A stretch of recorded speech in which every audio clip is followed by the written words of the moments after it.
Albuquerque is the hot air balloon capital of the world because of our wonderful conditions for flying. We have 300 days that are conducive to getting up into the air, which in most parts of the country are unheard of. You might be able to fly 100 days out of the year if you're like back in the East Coast or such.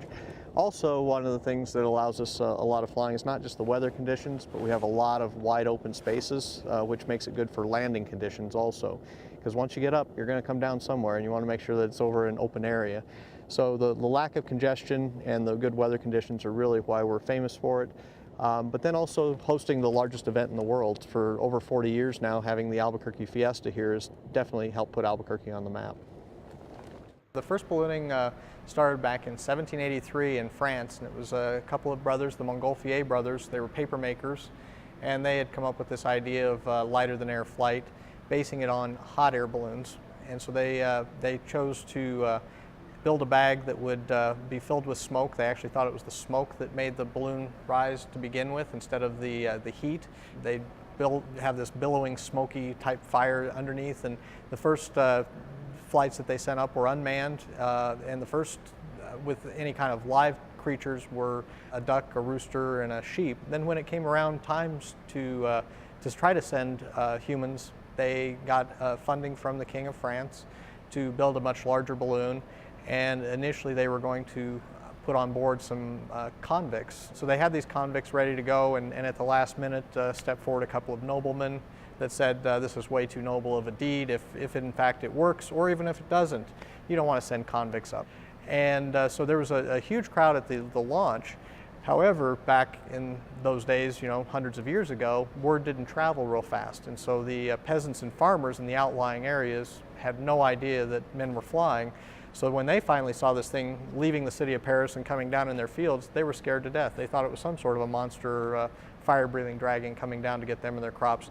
So their reception wasn't the best. They actually tried to kill the balloon when it landed. The balloon you're in today is 90,000 cubic feet of air, which is a standard size balloon that you'd see most sport pilots flying. For the commercial operations, this balloon right next to us is 250,000 cubic feet. So much larger envelope, the volume, and also a much larger basket to carry more passengers.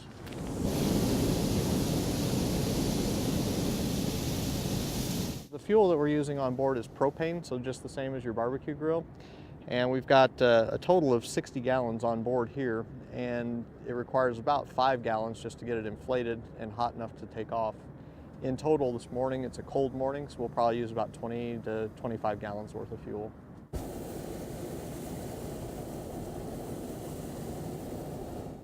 It's not a reliable means of transportation anyways, unless you don't care where you're going. Because our only means of propulsion is the wind, we have to travel with the wind, and so you can't say that you're going to fly from Dallas to Washington because you may get there, but you may not. You may end up in Orlando instead, just based upon what those wind directions are doing. So as far as transportation, it's not reliable in that sense. As far as practical use, they can provide a very good observation post from altitude, and so during the Civil War, they were used by both sides, the North and South, for getting up high enough to observe where the other troops were, to map out areas, things of that nature. So they were used in war at that time.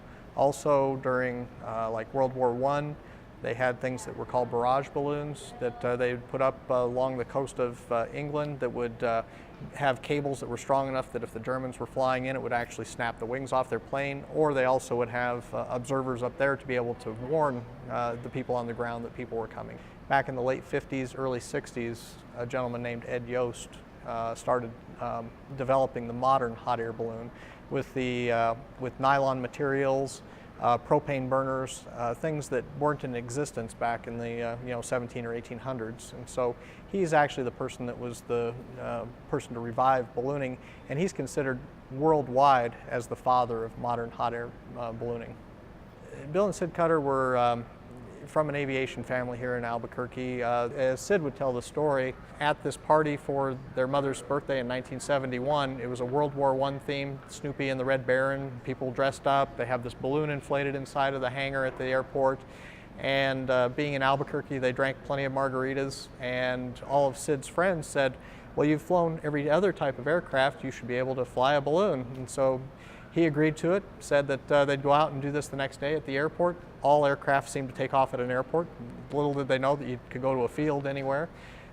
So Sid got in the balloon, not one lesson, took off in the balloon, landed and did it without killing himself, and that started ballooning here in Albuquerque, which was June 4th, 1971, that he made the flight.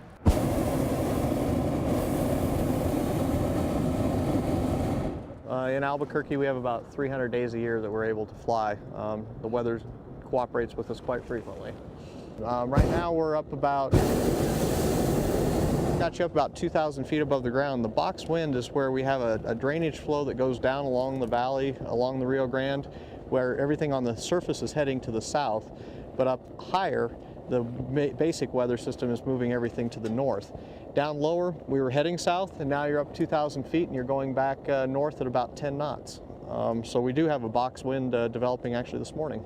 And Albuquerque is very well known for that box wind, which happens quite often in the fall during the Balloon Fiesta, where the balloons will take off from the Fiesta Park, and then they go out a little ways and they climb and they come back towards the field. So it's wonderful for spectators because they can see the balloons come back over the field again. It's not like we just leave and go away.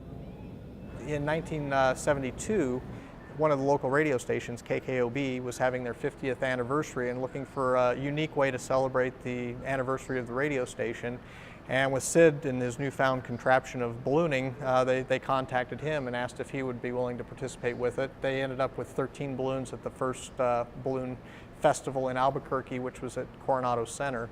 From that, Sid took a very big leap the following year. Sid agreed to host the first World Championship in 1973, and then again in 1975. These two events, along with the first one, everything was such a great success that the city wanted to continue along these lines, and basically the Albuquerque Fiesta was born and grew into being the largest event in the world, and is by far the most well-known balloon event in the world, either by spectators or balloonists. Always starts the first Saturday in October, going through the following weekend. So it's a 9-day event, brings, like I said, balloons, people, crews, media, everybody from all over the world come to Albuquerque, which is kind of a neat thing for the city. Albuquerque has such a wonderful ballooning community. We have several hundred pilots in the Albuquerque area, and you can figure for each pilot they have to have a crew to get it up and to be able to chase it as well. So that's probably another 4, 5, 6 people that are with each one of these pilots. So you have thousands of people that are directly involved with ballooning. Then you have things such as the museum here, where these are people that are preserving the history. They may not be on a regular balloon crew or anything like that, but they really want to preserve the history of ballooning and the sport in general and for the city.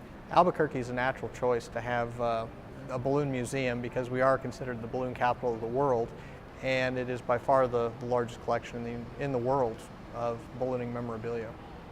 To me, it's like floating on a cloud. It's something that is truly magical. If you're in an airplane, you're flying along, and you look out the window and you see those clouds and you wish you could kind of climb on top of them. And in a balloon, you are truly like a cloud because we move with the wind just like the clouds. We're in the air, suspended from everything else. So it's a sensation that's like none other. In a balloon, it's very gentle, kind of surreal.